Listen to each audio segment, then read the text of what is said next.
Hello, everybody. It's Lenny Murphy, and I am joined today for one of our interviewer series, and talking with Tom Anderson of Anderson Analytics and Tim Lynch, who recently joined Anderson Analytics. Hey, guys. Hello. Hi, Lenny. So, Tom, how does it feel to be the owner of one of the most awarded companies in market research? Because man, you keep racking them up. You've got that whole logo that has all the awards. So, how's it feel?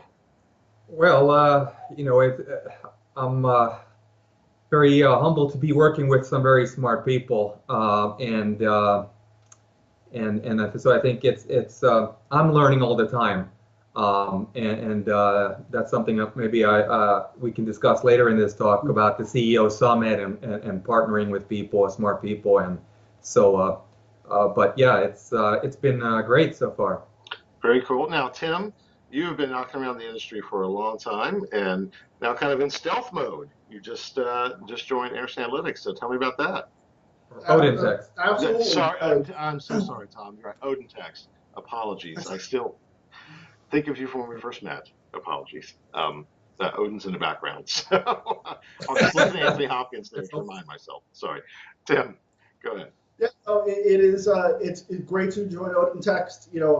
I've been in the research world for quite a while, and in marketing technology, and in SaaS, and so looking for who's got that magic sauce, that magic tech that also marries to rubber meeting the road, customers using it, customers getting benefit from it, and got that opportunity to work with Odintext, and I wasn't going to pass that up.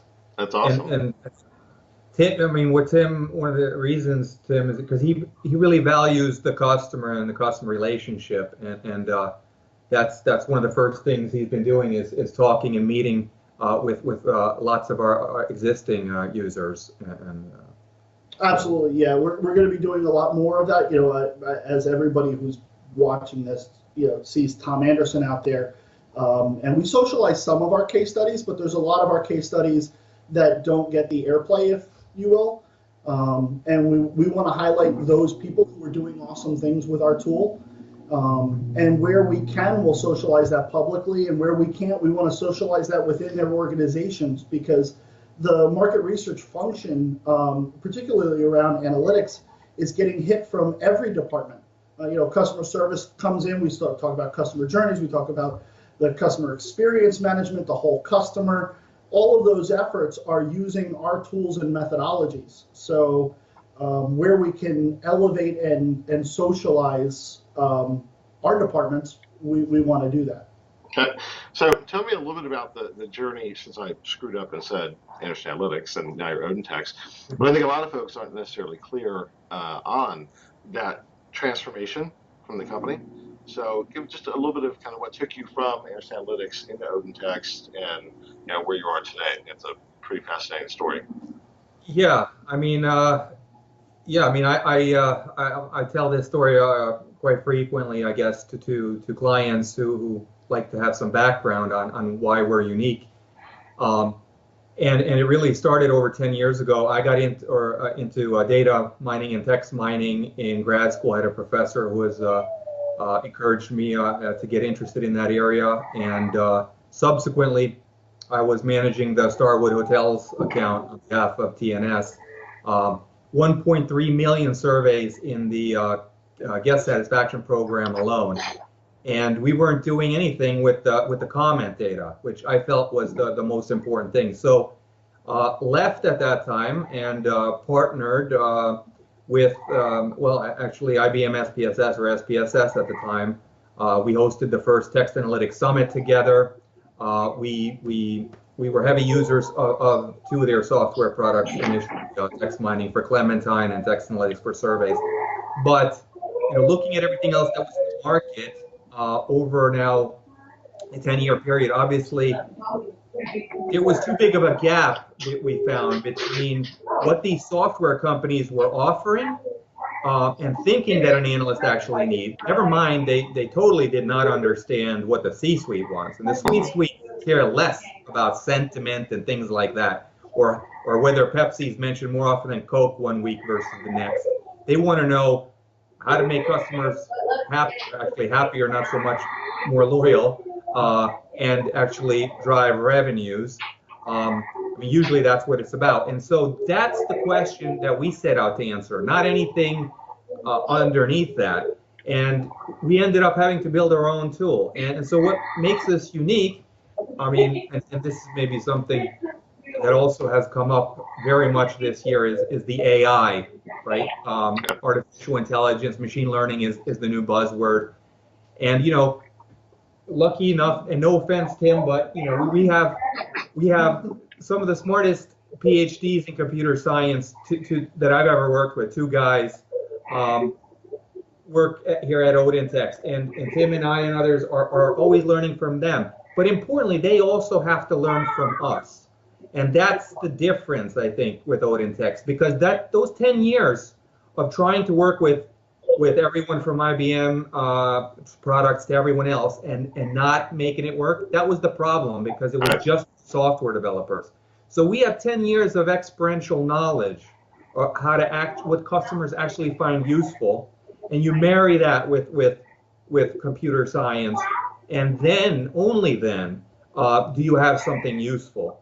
And so that's sort of where we are, why we are where we are today. That's a neat perspective. So, go ahead, Tim. And that's I didn't silence my cell phone, so there's a reminder. Sorry. Go ahead. No, and that's really at the core of this, is that all that we can do with building algorithms and AI and machine learning, the question is to what end?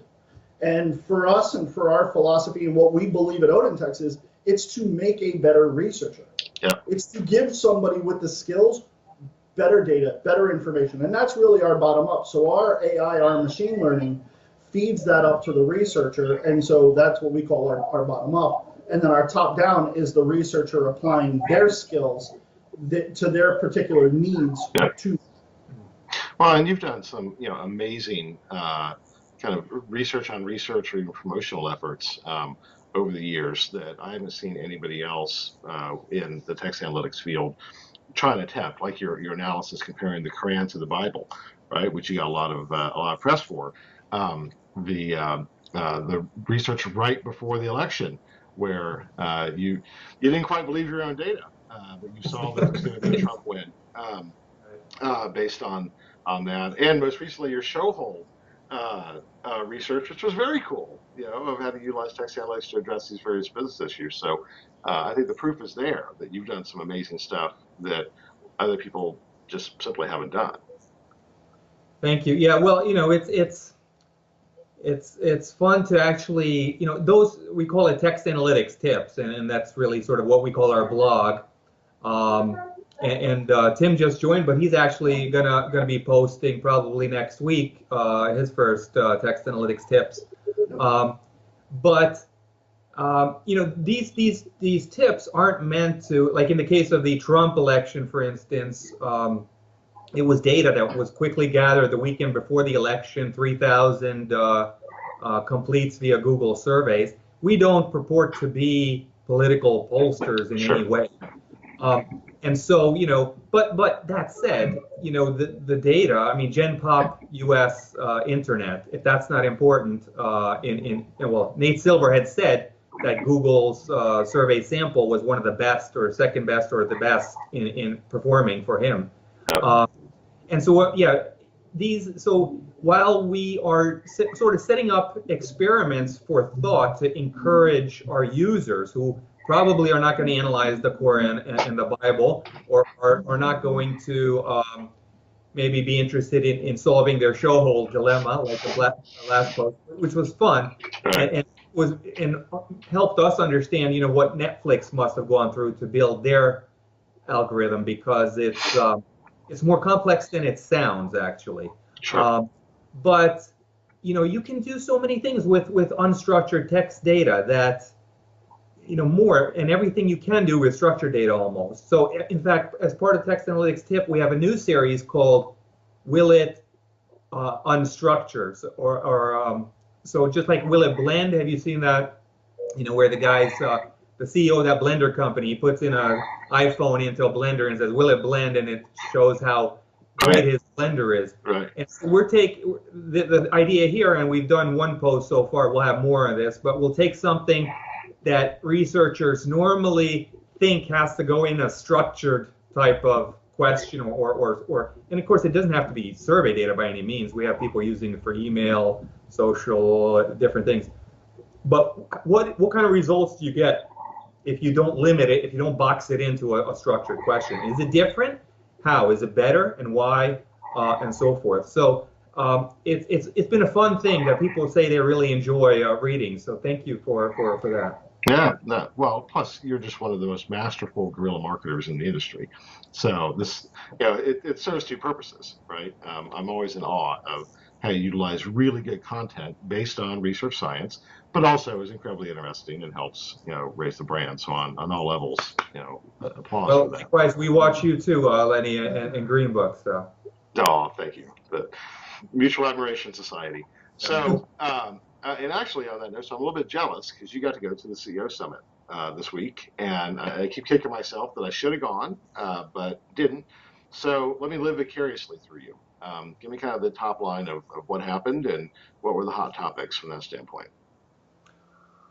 So this was the first time for me attending this CEO Summit. I could have gone in years past where it was hosted by the MRA, but now with the MRA joining with the Casro. For the New Insights Association, I thought, well, this should be the time where I go.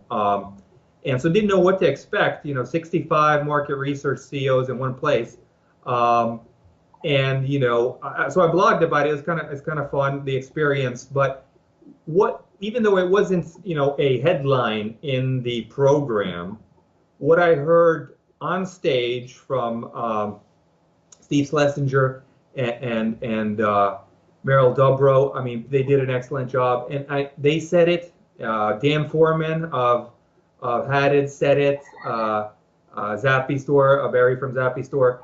Everyone was really saying it was collaboration, and even not just on stage, but also in discussions I had with the other CEOs, which was just as interesting, of course, as anything that happened on stage, was collaboration. And so Meryl had talked about overcoming fears about collaborating with technology research partner. Are they trying to steal our stuff? And I have those fears, or have had those fears too. I came away very optimistic about partnering. We've already seen a big increase in the proportion of our users who are suppliers, and we are training them to fish, sort of say.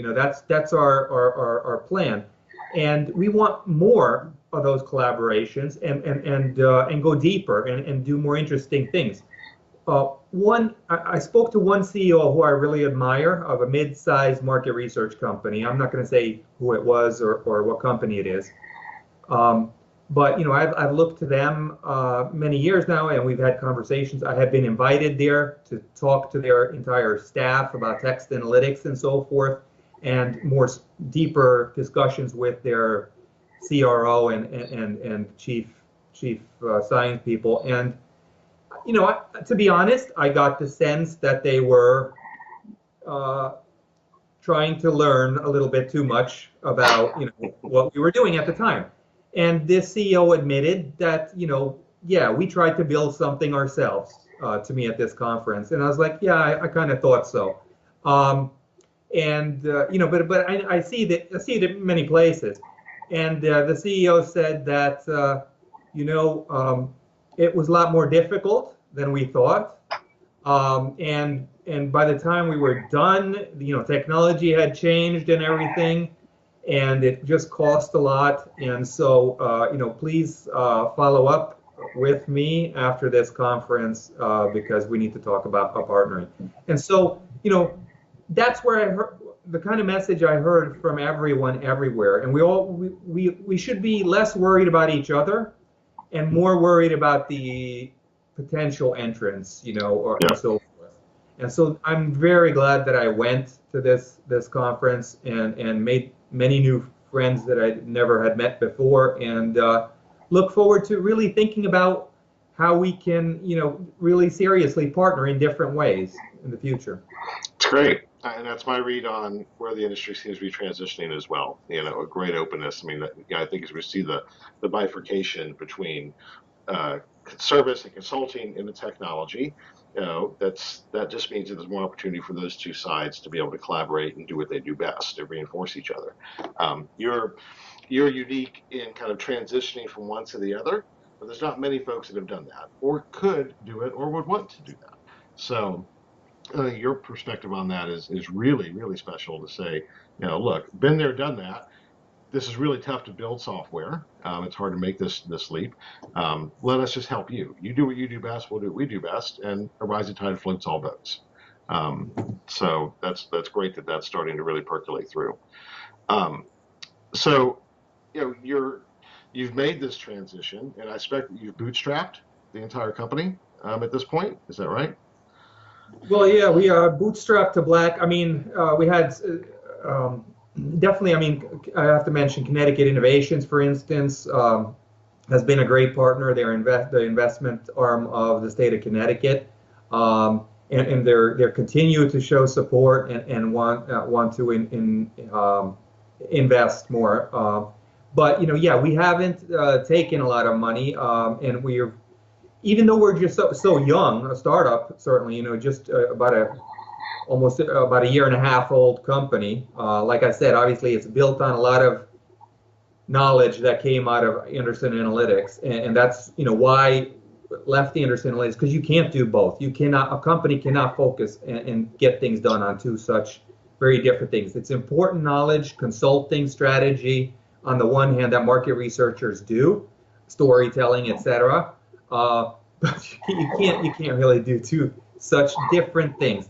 And so, I think, we talk about, I don't want to use the term smart money because it's overused, but, we are welcome. I think it comes down to, I could see, we're growing very fast now. I would love to grow faster. So definitely, we are open to investment, and it really has to be sort of a partner. Going back to what I said about the CEO summit, that's what we're looking for. Whether it has to do with investment dollars or not, that's the kind of thing we're thinking about.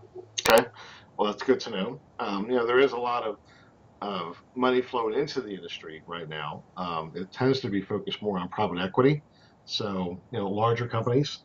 But there are certainly there's some VC interest. And some opportunities to continue to kind of emerge, and particularly with the strategics. And I think it's really interesting how Kantar and Nielsen particularly keep making good investment plays supporting small businesses in the industry. Probably the best success story is Zappy, right? They've kind of grown really quickly through those relationships. I would encourage, for anybody who's listening from any of those companies, would encourage them to reach out to you as well, because I think you have that same potential. Whatever that's worth. So I want to be conscious of everybody's time, including those that are watching. As you think about the year ahead, what are kind of the big milestones that you anticipate for Odintext? What are the things that you really want to accomplish this year? Well, we're working hard. I mean, we have a very loved version of the software that's out now, and people are renewing and say how, I guess they tell us that whether they're brand new to text analytics and text mining, and by the way, it doesn't handle just text data, but really it's usually they're analyzing mixed data. We've got this new version coming out, so we're excited about that.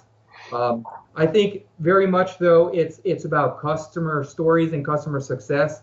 What Tim has been finding, reaching out to customers, asking them about what are you doing with Odintext. We're finding that they license the software to do one thing on one set of data, and then discovered they could use it on something else that we hadn't even thought of. And so trying to ask, in some cases, they're hesitant about turning something into case study, obviously. but like Tim said, at least maybe we can help them then socialize it internally. But we've got some of those new case studies in the works, and some are big data, some are very small data. There was one instance right now we're working on a case study approval for some very advanced analysis that you normally would have expected to be done only on bigger data, was done on much smaller data. And that smaller data, I'm not talking about qual per se, but small even from the size of idea of survey data. Each of those records or people in that data set were responsible for a lot of money, of course. But the findings that the client got out of it were amazing, but there was some reluctance in sharing that this was smaller data, that this, because is it embarrassing to say that you're getting good insights from small data? It's not the size of the data; it's how you use it. Exactly. So it's more about smart data than big or small data. AI is a buzzword. I mean, like I said, we're using AI. Everybody's talking about AI. Even people who are, well, most of them are using the term wrong, and that's why next week, right after Tim's blog post, probably I'm going to write a blog post on AI and machine learning, because there's so much confusion about it from everywhere, and there is, just like big data, and we talked about dark data in a previous post too, but big data is a relevant term. Like, your big data is not necessarily my data, or big data, or vice versa. The same thing is sort of true with AI and machine learning. But that said, there are some rules in how we should be talking about this and thinking about this. And as I said at the CEO Summit, Merrill put me on the hot seat last day of the event and asked me in part about AI and so forth. And it's don't worry, market researchers are not going to be out of a job, because human factor is needed. That part about knowledge and strategy and so forth. AI's job is to make their job easier. Right. But it's not going to be a robot that just does everything. But we're using AI to the best possible means, and so I think we're going to see, just like we saw other terms and buzzwords like in our industry NLP that just sort of fizzled out and became to mean nothing. That doesn't mean that obviously we're not going to be using machine learning, but we're going to be more we're not transparent about it, because in fact that's part of AI, right? You're not going to ever, if you have valuable algorithms, you're not going to share it with anyone unless you have a patent for it, right? So all this talk about AI is sort of talking about things that you can't share so much. Right.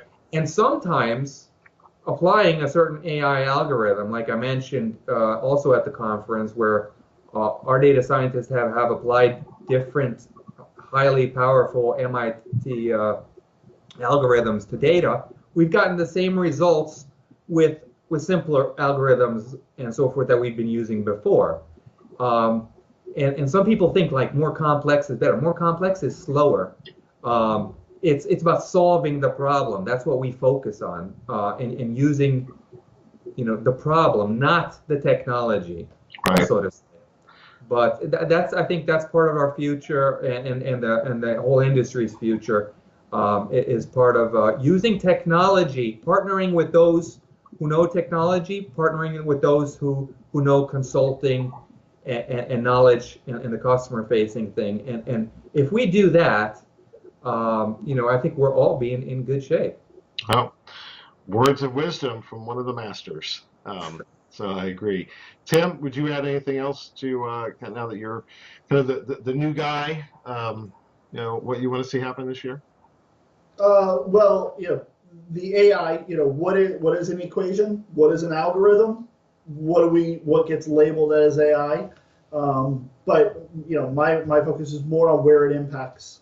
Where it impacts that researcher. What it can bring to the table, and where it's a valuable member. Bring it on. And where it's noise and adds time, then we want to limit those. But it's also in making those connections not only with the connections on both sides, those that where the data resides, those platforms, those ecosystems where that unstructured data that's not being analyzed is, being able to build those bridges so that we can bring all of the information to bear. So the case study I really want to see is a combination of using your wife Karen's Lego methodology combined with text analytics. You guys need to figure that out, all right? Because that would be two very, very cool things. For those who don't know, Karen Lynch is Tim's wife and won an award as well, right, at last TMRE for her use of Legos in qualitative research, which I don't know if you can see, but if you look at that table right there, that's all Legos. Yes, so that's for the kids and for me occasionally. So, so big fan of that as well. Anyway, shout out to Karen. Guys, this is great. We talk regularly, but not publicly like this. We should do this more often as well, and keep people updated because you're certainly one of the foremost thought leaders in the industry, one of the influencers. You're one of my gurus, Tom. I'm never going to say that again. So good thing we got it on record. So I'm glad we had a chance to chat and update everybody on what's been going on, and we'll do it again soon. Okay? Thanks, Lenny. All right. Thanks, guys. Thanks. Bye.